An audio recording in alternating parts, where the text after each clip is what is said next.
निवडणूक शेवटच्या टप्प्यात आली. उद्या 1 तारीख, उद्याचा दिवस सोडला काही 2 तारखेला मतदान आणि 3 तारखेला निकाल, म्हणजे अवघ्या काही तासांवर निवडणूक आलेली आहे. आज खरोखर चंदगड शहराकडे बघता, माझ्या आधी अनेक वक्ते बोलले, हे एक चंदगड गाव होतं, एक ग्रामपंचायत होती, पण गेल्या 15-20 वर्षात चंदगडची मोठी वाढ झाली.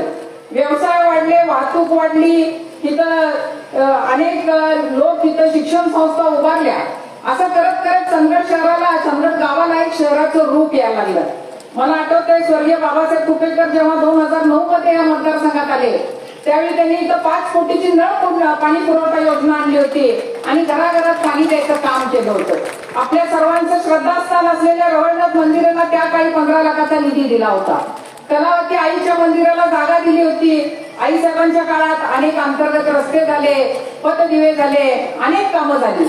त्याच्यानंतर राजेश पाटील साहेबांनी नेतृत्व केलं आणि आमच्या सर्वांचे नेते त्यावेळी अजितदादांच्या मदतीने, मुश्रीफ साहेबांच्या मदतीने आणि कानेकर साहेबांच्या माध्यमातून जवळजवळ 65 कोटीचा निधी हा चंदगड नगरीमध्ये त्यांनी आणला.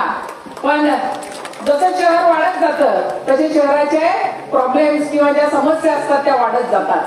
आजही चंदगड नगरीत फिरताना जाणवतं की इथं घनकचऱ्याचा प्रश्न आहे, सांडपाण्याचा प्रश्न आहे. आमच्या महिला ज्या ज्या घरात मी जाते तिथं स्वच्छ पाण्याबद्दल बोलतात. तिथं आरोग्याची, आज साहेब आपण आलाय म्हणून विशेष करून मला सांगावंच वाटतं की आरोग्याची समस्या ही फार मोठी आहे.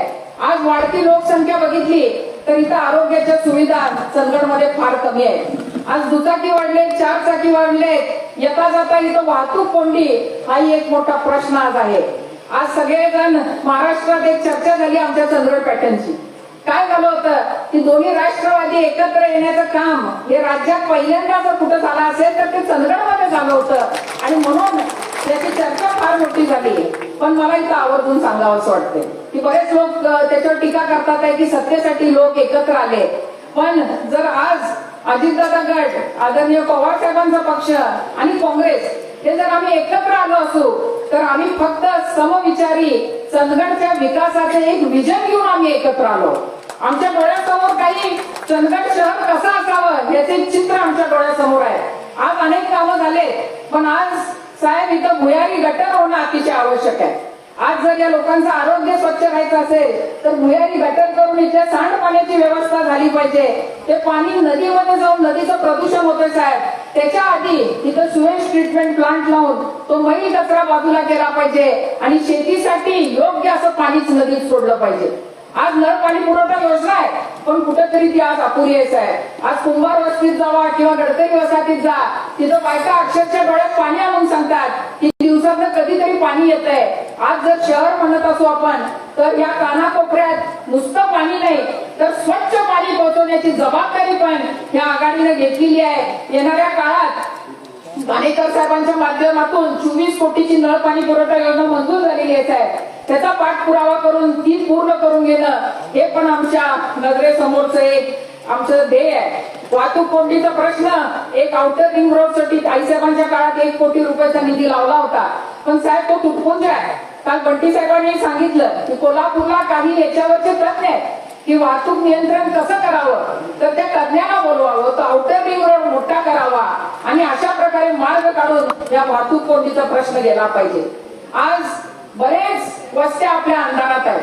आया बहिणी, लहान मुलं तिथे खेळतात, पण रात्रीच्या वेळी पथदिवे नाही आहेत. हा महिलांनी मोठ्या प्रमाणात मांडलेला प्रश्न आहे. तर इथून पुढच्या काळात सोलार पथदिवे हे चंदगडच्या प्रत्येक कोपऱ्यात बसवायला पाहिजेत. हेही आमच्या एक अजेंड्यामध्ये हे राहणार आहे आणि एक पर्यावरणपूर्वक सोलारवर चालणारे पथदिवे चंदगडच्या कानाकोपऱ्यात आम्हाला पोहोचवायचे आहेत. अनेक प्रश्न आहेत साहेब. आरोग्याचा जो प्रश्न रामराजांनी म्हटला की ते 30 बेडचं हॉस्पिटल आहे, पण दुर्दैवाने साहेब तिथं स्वच्छता, सुविधा आणि डॉक्टर या तिन्हीची कमतरता आहे.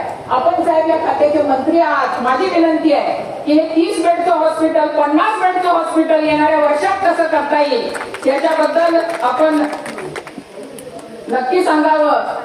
त्याचबरोबर महिलांची फार अडचण होते साहेब. डिलिव्हरीची वेळ आली तर नेसरीला जा, गडिंग्लजला जा, बेळगावला जा किंवा कोल्हापूरला जावं लागतं. तिथे महिला स्त्री रोग तज्ञ ही माझ्या या महिलांची मागणी आहे की नाही? तुम्हाला सगळ्यांना मुस्लिम साहेबांना त्यासाठी भेटायचं होतं की एक महिला स्त्रीरोग तज्ञ, एक भूततज्ञ आणि बालरोग तज्ञ ही तातडीची गरज आहे साहेब. ही गरज तुम्ही भागवली पाहिजे ही विनंती आज मी या सर्वांच्या माध्यमातून तुम्हाला करते. आज मला सांगायचं आहे साहेब, चंदगडचा अजून जर विकास व्हायचा असेल, हा जर इथली बाजारपेठ जर अजून फुलायची असेल, तर चंदगड थांबे मार्गे गोव्यात जाणारा जो रस्ता आहे की जो गोव्याला जर जोडला गेला साहेब अवघ्या 40 किलोमीटर मध्ये, तर नक्कीच चंदगडची अजून भरभराट झाल्याशिवाय राहणार नाहीये. पण त्यामुळे ह्या रस्त्यावर पण साहेब आपण लक्ष द्यावं आणि ह्या रस्त्याची मागणी आज मी या व्यासपीठावरून तुमच्या समोर करत आहे. विकास म्हणजे फक्त रस्ते गटर एवढंच नाहीये. मला आज आवर्जून सांगावंच वाटतं की ह्या चंदगडमध्ये आपल्या सर्वांचे श्रद्धास्थान असलेल्या रवळनाथाचा घंटानाद आणि मस्जिदीतून उमटणारे आजानचे शब्द हीच आपल्या चंदगडची शान आहे. हे समोरचार हा एकात्मता जर आपल्याला जिवंत ठेवायची या चंदगडमध्ये, तरी येणारी निवडणूक आपल्या सर्वांच्या दृष्टीनं अतिशय महत्वाची आहे. अतिशय आपण काळजीपूर्वक मतदान करणं गरजेचं आहे. हा जातीय सलोखा, सर्व धर्म समभाव सलोखा जर जिवंत ठेवायचा आहे, इथं जर सर्व धर्माच्या लोकांना सुरक्षित ठेवायचं असेल, तर ही येणारी निवडणूक ही अतिशय महत्वाची आहे. साहेब, इथल्या भावी पिढीच्यासाठी पण ही निवडणूक महत्वाची आहे. आजपर्यंत आम्ही चंदगडमध्ये फक्त बेकायदेशीर दारू ऐकली होती, पण आज मोठ्या प्रमाणात ड्रग्ज यायला लागले. आज प्रत्येक कोपऱ्यावर मटका आणि क्लब चालू झाले. त्याच्यात धोक्यात कोण आहे, तर येणारी भावी पिढी आहे. त्यामुळं ही जी वाढती गुन्हेगारी प्रवृत्ती आहे ती जर थांबवायची असेल, तर या चंदगडचं नगराध्यक्षपद आणि या चंदगडची नगरपंचायत योग्य हाती देण्याची वेळ हीच आहे. आणि म्हणून मला या व्यासपीठावरून तुम्हाला विनंती करायची, अनेक प्रलोभन दिली जातील, अनेक प्रकारची दडपशाही केली जाईल.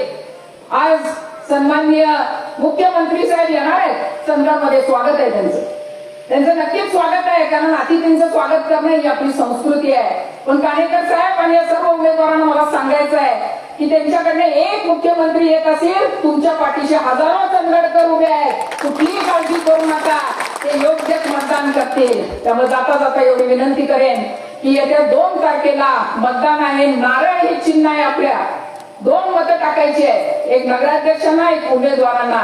कुठल्याही दर्पणाला, कुठल्याही प्रलोभनाला बळी न पडता अतिशय तुम्ही विचार करून मतदान करा. कारण आपल्याला नुसतं विकसित चंदगड नाही, तर आपल्याला विकसित आणि सुरक्षित चंदगड पाहिजे.